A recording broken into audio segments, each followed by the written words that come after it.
여러분들 이 시간이 끝나면 어디를 향해 걸어가십니까?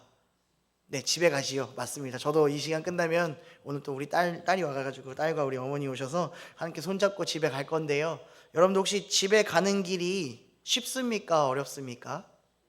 네, 쉽지요. 왜 쉬울까요? 우리에게 집에 가는 길은 쉬운 이유는 하나일 겁니다. 매번 다녔던 길로 가기 때문에 그렇습니다. 익숙한 길이기 때문이고 그 길을 늘 묵묵히 걸어가기 때문에 뭐 차를 이용해서 갈 수도 있기 때문에 쉽다라고 얘기합니다. 그런데 우리가 느꼈던 쉽게 갔던 그 집을 혹시 못 간다고 생각하면, 못 돌아간다고 생각하면 어떤 마음이 드십니까? 지금 이 시간 이 예배가 끝나고 내가 집에 가야 되는데 집에 못 가는 상황이 왔다라고 한번 생각해 보십시오. 그럼 어떤 마음이 들까요? 암담하고 참 어려운 마음이 들 것 같습니다. 2004년에 일어났던 일을 소개하고자 합니다. 한 부부가 카센터, 작은 카센터를 운영하고 있었는데요. 그 카센터에 남편 친구가 찾아와 그 부부의 아내에게 사례금 400만 원을 줄 테니까 짐을 좀 옮겨달라는 부탁을 하게 됩니다. 그 짐은요, 한국으로 옮기는 게 아니라 남미 가이아나에서 그 원석을 가져다가 프랑스로 옮겨달라는 의뢰였다라는 거죠. 가정 형편이 녹록치 않으니까 이 400만 원 그냥 비행기 값도 다 내주고 그냥 짐만 갖다 주면 되니까 하고 그 부탁을 들어주게 됩니다. 그래서 이 아내는 사랑하는 딸과 아이를, 남편을 두고 비행기에 몸을 싣습니다. 그렇게 남미에 갔다가 파리 오를리 공항에 도착해서 짐을 찾는 순간 이 여인은 공항에 있는 경찰에게 붙잡히게 됩니다. 이유는 하나였어요. 가방 안에 원석이 들어온 게 아니라 마약이 들어있었기 때문입니다. 정확하게는 코카인 17kg가 들어있었다라고 해요. 이 17kg는 어마어마한 양이라고 해서 정확히 제가 들었었는데 지금 까먹어가지고요. 한 몇만 명 이상, 한 번에 몇만 명이 마약을 투여할 수 있는 그 양이라고 합니다. 마약을 엄청나게 많이 운반했으니 당연히 그녀는 현행범으로 체포가 되었습니다. 근데 이 여인의 비극은 그때부터 시작된 거죠. 마약에 연루되고 마약 검사를 해도 음성이 나왔고 아무런 혐의점이 찾지도 없었음에도 불구하고 이 경찰들은 그녀를 풀어주지 않았습니다. 이유는 하나예요. 현행범이었다라는 거죠. 아무리 한국에서 뭔가를 전하려고 해도 그 전하는 소식이 점점 늦어집니다. 그래서 이 여인은요, 마르티니크 고도소라는 곳에 수감됐다고 해요.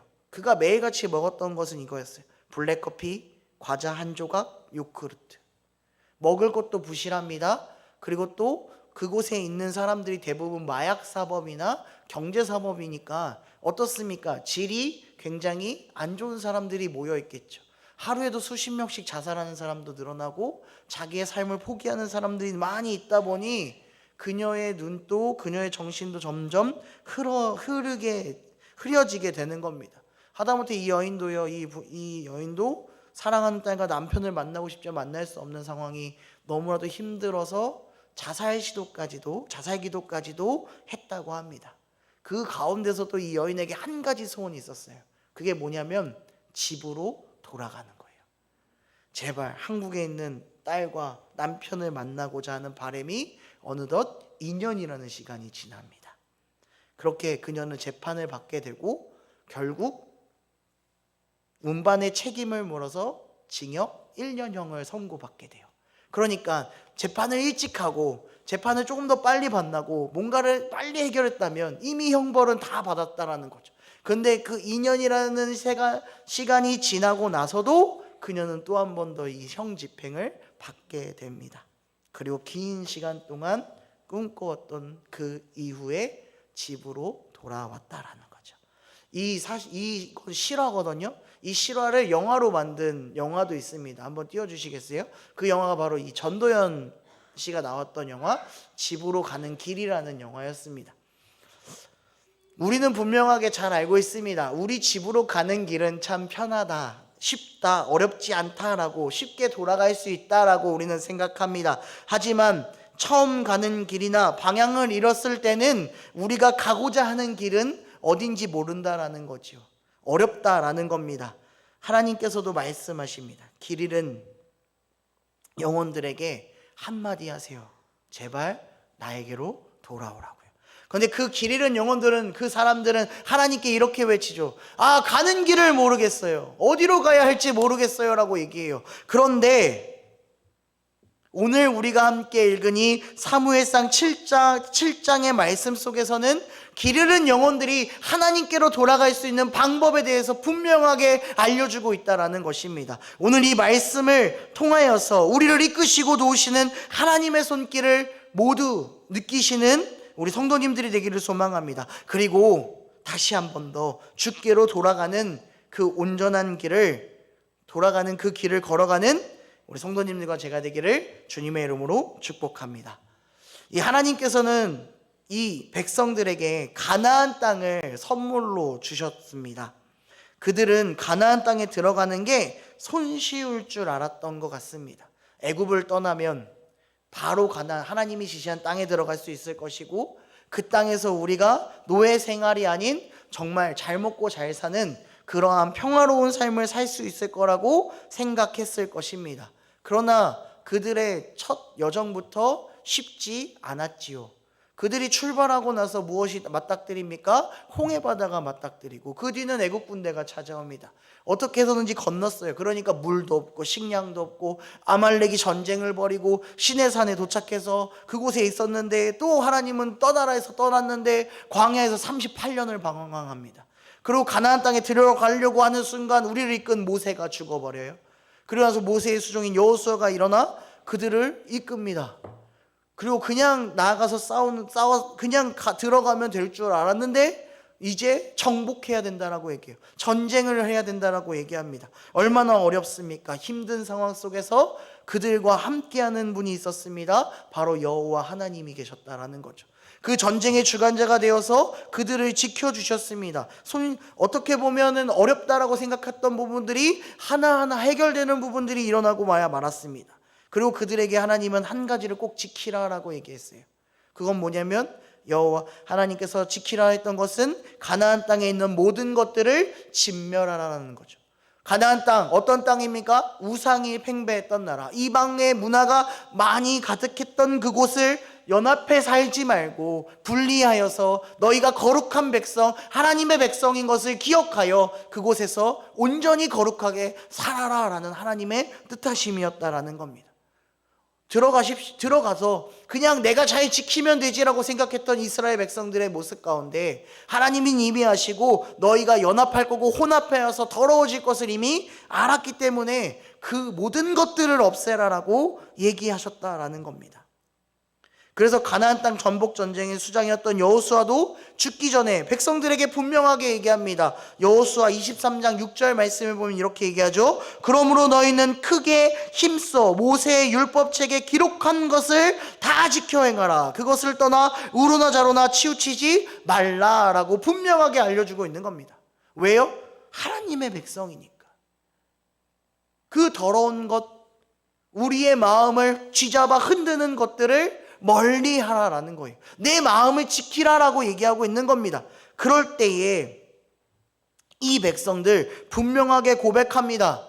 네, 내가 모세의 율법을 지키겠습니다. 그 율법에 따라 하나님만 바라보면서 살겠습니다라고 분명하게 외쳤지요. 그런데 그 고백은 오래가지 않습니다. 그 믿음의 고백은 오래가지 않는다라는 거예요. 여호와 앞에 범죄합니다.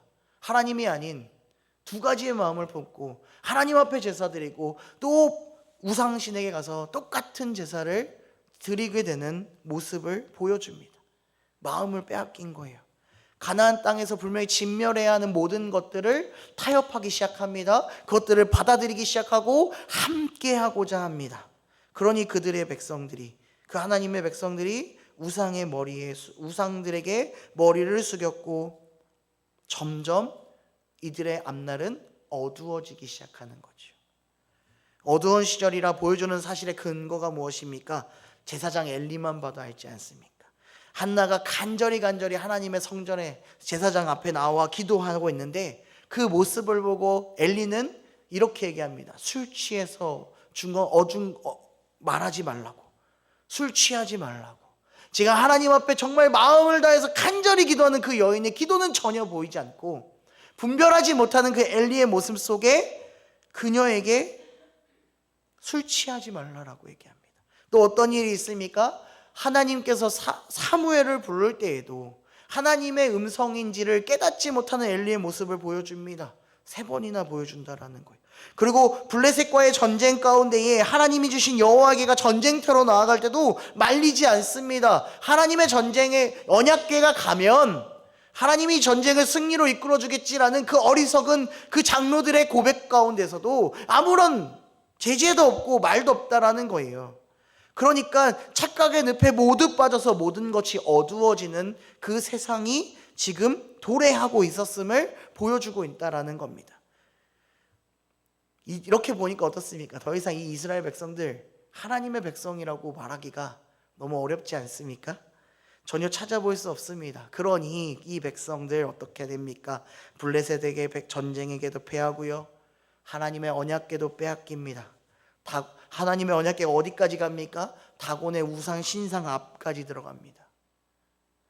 그 앞으로 들어갔다라는, 그 수치를, 모든 수치를 당하게끔 만든 것이 어두운 세상의 이스라엘 백성들의 모습이었다라는 거죠. 그럼 이렇게 생각할 수 있어요. 하나님은 이 백성들 더 이상 안 되겠어, 다 갈아엎어야 돼, 너는 끝났어, 이런 거죠. 게임에서도 그렇거든요. 저도 가끔씩 게임을 하는데요, 막 게임을 처음 시작할 때는 막 열심히 만들어요. 마을도 만들고 좋은 것도 만들고 많은 병력을 배치해서 막 울밀조밀하게 멋지게 만듭니다. 그러다가 한순간 실수해갖고 뭔가 수틀리잖아요. 그럼 우리는 어떻게 하시는지 아세요? 리셋 버튼을 눌러요. 다시 시작한다라는 거죠. 안 되면 다시 시작하는 거예요. 하나님도 그런 마음으로 다시 시작할 수 있었을 겁니다. 이 백성들 다시 시작할 수 있었다는 거예요. 마치 노아의 시대를 보는 것처럼 말이죠. 하나님이 이 백성들을 보고 죄악이 팽배한 이 땅을 보고 한탄하시면서 물로 심판하여 다시 시작한 것처럼 이 땅, 이 백성들, 사무엘의 시대 가운데 이 백성들 다시 시작할 수 있었습니다. 그런데 하나님은 그러지 않았다라는 거예요. 그 백성들을 향해서 분명하게 다시 한 번 더 기회를 주십니다. 어떤 기회요? 다시 하나님께로 돌아올 수 있는 기회를 지금 주시고 있는 겁니다.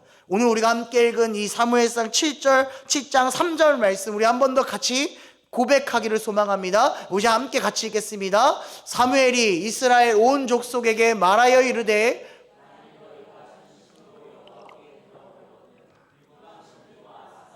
너희 중에서 제거하고 너희 마음을 여호와께로 향하여 그만을 섬기라. 그리하면 너희를 블레셋 사람의 손에서 건져내시리라. 아멘. 지금 제사장 사무엘이 하나님을 배신한 백성들 앞에 나와 외치는 겁니다. 정말로 하나님께 돌아오고 싶습니까? 정말입니까? 그럼 너희가 가지고 있는 가장 먼저 해야 될 것이 있습니다. 그것이 바로 여호와 하나님만 섬기는 겁니다.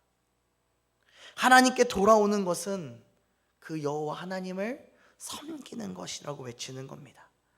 사랑하는 성도 여러분, 우리가 다시 하나님께로 돌아가야 합니다.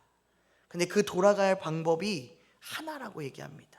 나를 살려주시고 나를 지금까지 그 인도해 주시는 주님께 돌아가는 방법은 바로 여호와 하나님을 섬기는 겁니다. 사무엘이 하나님께로 돌아오라고 외칠 때 이 백성들이 이전에 이렇게 고백합니다. 앞절에 2절의 말씀에 보니까 뭐라고 나오냐면, 이스라엘 온 족속이 여호와를 사모하였다라고 얘기합니다. 다른 마음을 품는 것도 아니고요, 이제 다시 한 번 더 누구요? 진정한 나의 구주, 나를 인도해 주실 분, 나와 함께하여 나를 승리로 인도하시는 그 여호와 하나님을 사모했다라고 얘기합니다. 이전에 하나님을 이용했던 그 블레셋과의 전쟁 속에서 언약궤를 가져가 하나님을 이용해서 승리하려고 했던 그 마음을 다 청산하고요, 이제 정말로 나를 구원하실, 우리를 구원하실 여호와 하나님 앞에 온전히 나아가겠다라는 마음의 믿음의 고백이 이들에게 있었다라는 겁니다. 그러니까 그 백성들이 돌아갈 기회를 얻게 된 거지요. 오늘 우리의 마음에 무슨 마음이 있어야 되냐? 가장 먼저 정말로 하나님을 사랑하는 마음, 사모하는 마음이 우리 안에 있는지를 찾으셔야 합니다. 그게 먼저입니다. 그 마음도 없는데 어떻게 돌아갑니까? 할 수 있죠. 행동으로는 할 수 있어요. 돌아가고 싶습니다 라고 외칠 수 있어요. 그런데 왜 못 돌아옵니까? 하나님을 사랑하는 마음이 온전치 않기 때문에 그렇습니다. 믿지 않기 때문에 그렇습니다. 하나님을 사랑하고 하나님이 모든 것을 다 해결해 줄 거라는 그 믿음이 있을 때에 주님께 돌아갈 수 있는데, 그 믿음이 연약하여 그 믿지 못하는 믿음이 우리 안에 있기에 주님 앞에 돌아갈 수 없다라는 겁니다. 오늘 주님께로 돌아갑시다. 어떻게 해요? 주님을 온전히 사랑하는 마음으로 죄인된 나를 건져주시고 하나님의 그 길로 걸어가 주님의 그 나라, 그 백성 되게 해주신 그 주님을 더욱더 사랑합시다. 그리고 그 사랑을 찬양으로, 말씀으로, 기도로 고백하며 나아가는 저와 우리 성도님들이 되기를 주님의 이름으로 소망합니다. 그리고 그 사랑하는 마음, 그 사모하는 마음으로 이제 사무엘은 이스라엘 백성들에게 한 가지를 권고합니다. 바로 우상을 완전히 없애야 한다라는 겁니다. 여기서 말하는 이방 신들이 무엇입니까? 바로 먼저는 바알을 얘기할 것입니다. 이스라엘 백성들이 애굽에서도부터 함께 했고 가나안 땅에도 함께 있었던 그 바알신, 그들을 없애야 된다라고 얘기해요. 그리고 아스다롯을 없애야 된다라고 얘기해요. 그 가나안 땅의 대표적인 우상이 바로 다산, 전쟁의 여신, 이 아스다롯이 전쟁의 여신이었다라는 거죠. 그러니까 가나안 땅을 들어오고부터 이 이스라엘 백성들이 바알을 알고 있었고, 그리고 나서 또 누구를 같이 섬기고 있는 거예요? 아스타롯을 섬기고 있는 거예요. 이 아스타롯은 나중에 헬라 시대에 가면 어디로 바뀌냐? 미의 여신 아프로디테로 바뀌는 거죠. 요즘 우리 애들도, 어린 친구들도 그리스 로마 신화 보면 아프로디테 나오잖아요. 엄청 이쁜 모습으로 그림도 그리고요. 그런 모습으로 만들어 간다라는 겁니다. 그런 이 신을 지금 제거하라라고 얘기하고 있는 거예요. 우리에게 풍요를 줄 것 같고 다산이 우리의 재산인 것을 고백할 수 있게 만드는 이 두 신을 믿었던 이스라엘 백성들에게 가장 우리가 믿었던 그 신을 버리라, 없애라 라고 지금 사무엘은 고백하고 있는 겁니다. 그러니까 이런 거예요. 하나님 앞에 나아갈 때에 방해되는 요소들을 다 제거해라 라고 하는 거죠. 저는 제가 교회를, 초등학교 때 교회를 버스를 타고 다녔거든요. 한 30분 정도 버스를 타고 교회를 가야 했어요. 엄마가 이제 아침에 되면 돈을 주죠. 헌금하라고 500원을 주시고 차비하라고 차비를 따로 주세요. 자, 이 돈을 가지고 열심히 버스 정류장까지 한 15분을 걸어가야 되거든요. 열심히 가게 되죠. 근데 제 눈앞에 뭐가 보이냐면 오락실이 보여요. 근데 참 감사가 아니죠. 참 힘들었던 건 오락실이요. 버스 정류장 가는데 총 3개가 있었거든요. 그 당시에 동네에 오락실 진짜 많았어요. 한 개는 무사히 지났어요. 왜? 거기에 제가 별로 좋아하는 게임이 별로 없었거든요. 근데 이 중간에 있는 오락실이 참 문제였어요. 왠지 여기에 꼭 들어가고 싶고 왠지 여기 한판 하고 싶은 거예요. 그때 마음속에 어떤 마음이 들었냐면, 그래 500원이니까 한 200원만 게임하고 300원만 해도 하나님이 기뻐하지 않을까, 그래도 열심히 했으니까 생각하고 점점 이렇게 몇 번 헌금을 나눠서 한 적도 있었어요. 나중에는 진짜 차비까지 노는 듯을 다 써가지고요 집에 걸어온 적도 있었어요. 이렇게요 우리가 마음을 먹어도 이 마음대로 걸어가려고 해도 우리를 유혹하는 그 유혹을 뿌리치기가 너무 어렵다라는 겁니다. 그래서 분명하게 얘기한 건 뭐냐면요, 그것들을 제거해야 된다라고 분명하게 오늘 얘기하고 있는 거예요. 이 금요기도에 나오실 때 쉽지 않았을 겁니다. 저는 정말 쉽지 않았을 거라고 생각해요. 제가 오늘 금요기도회를 기다리면서 이거 말고 하나 더 기다린 게 뭐냐면요, TV토론을 기다렸어요. 대통령 선거 오늘 TV토론 한대요. 2차선 1차를 이제 유튜브로 봤는데 너무 재밌더라고요. 그러면서 2차는 언제 하지? 그때 금요일 날 한다는 거예요. 고민이 되더라고요. 빨리 어떻게 하지? 하지만 예배가 더 중요하니까 저는 예배 자리에 나왔죠. 아마 우리 이 자리에 있는 우리 성도님도 엄청난 고민과 번뇌와 힘듦을 다 뿌리치고 이 자리에 왔을 줄로 믿습니다. 이만큼 주님께로 나오는 일이 쉽지 않다라는 거예요. 더군다나 이 세대를 보면 어떻습니까? 어두움이 가득한 세대, 진리가 점점 없어지고 자기 뜻만 가득한 이 세상 아닙니까? 편안감만 찾지 않습니까? 이 주일날 이 저녁 시간에, 금요일 저녁 시간에 교회 안 나오고 발 뻗고 TV 보면서 있으면 좀 편하잖아요. 주일날만 나오면 되잖아요. 얼마나 편해요. 그러나 하나님은 그런 것들을 원하시지 않는다는 거예요. 나올 수 있을 때 열심히 나오고 열심히 기도하고 열심히 하나님 앞에 섬길 때에 우리가 주님께로 돌아가는 것을 분명하게 알려주고 있다라는 겁니다. 평화는요, 내가 만드는 게 아니라요, 하나님이 주시는 거예요. 하나님의 선물이라는 거죠. 내 원대로 살아가는 것이 아니라 하나님의 뜻대로 살아가기 위해 버리십시오. 내가 좋아하는 것, 내가 더 찾는 것, 내 자화와 내 계획, 내 생각을 이 시간 내려놓으십시오.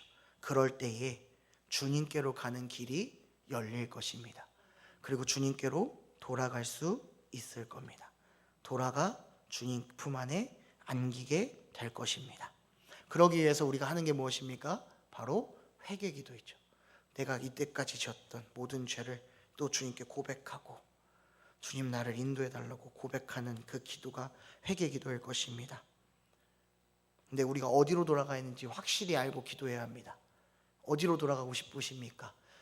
예전에 하나님을 몰랐던 그 죄의 노예로 살았던 그 시절로 돌아가고 싶으십니까?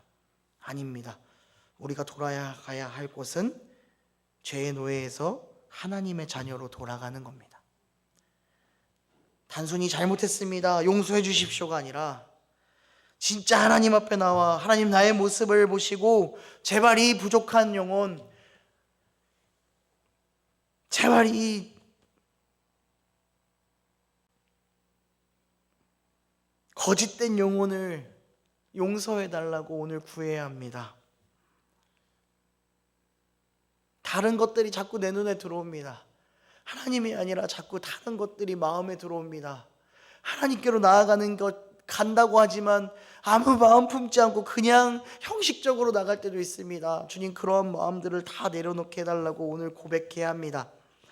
요에서 2장 13절에 보면 이렇게 고백합니다. 우리 같이 한번 읽어볼까요? 시작. 너희는 옷을 찢지 말고 마음을 찢고 너희 하나님 여호와께로 돌아올지어다. 그는 은혜로우시며 자비로우시며 노하기를 더디하시며 인애가 크시사 뜻을 돌이켜 재앙을 내리지 아니하시니 라고 고백합니다. 이 요에서는요, 여호와의 날이 오기 전에 진심으로 회개해야 된다라는 것을 선포하고 있는 메시지입니다. 그런 유다 백성을 향해 요엘이 지금 외치는 거예요. 옷을 찢지 말고 마음을 찢으라 라고 얘기하는 겁니다. 이 당시에 이스라엘 사람들이요, 극심한 슬픔에 사로잡히거나 억울한 일을 당하면 하나님 앞에 나와서 뭐 했냐면 회개 기도하는데요, 어떻게 하냐면 옷을 찢으면서 했대요. 그게 회개의 척도라고, 회개의 마음이라고 보여지는 거죠. 이 옷을 찢는 행위가 언제 성경에 나왔냐면 야곱이 사랑하는 요셉이 죽은 것으로 알고 자기 옷을 찢으면서 울었다고 합니다. 또 아이성 공격에 실패한 후에 여호수아가 옷을 찢으면서 기도했다고 얘기합니다. 또 아합 왕이 하나님께로부터 심판의 경고를 들을 때도 회개하는 심정으로 자기 옷을 찢었다라고 얘기한다는 거죠. 그런데 지금 요엘은요, 이 옷을 찢는 것을 하지 말라라고 얘기해요. 왜요? 왜? 간단합니다. 형식적으로 하지 말라는 거예요. 하나님, 잘못했어요. 내가 또 하나님의 말씀 앞에 나아가지 않고 내 멋대로 살다 이 자리에 왔습니다. 용서해 주십시오. 이 말만 하지 말고요, 진짜 마음을 다하여서 마음을 찢고 주님이 상한 심령을 고쳐달라고, 주님이 마음 약한 이 연약한 우리의 심령에 사랑의 음성을 부어주사 주여 우리를 회복해달라는 진심이 필요한 겁니다. 그리고 몸으로 나아가는, 순종의 삶으로 나아가는 겁니다. 그 이스라엘 백성들도 그랬습니다. 사무엘의 말을 듣고 정말로 자기가 섬겼던 바알과 아스타롯을 버렸다라고 4절은 얘기하고 있습니다.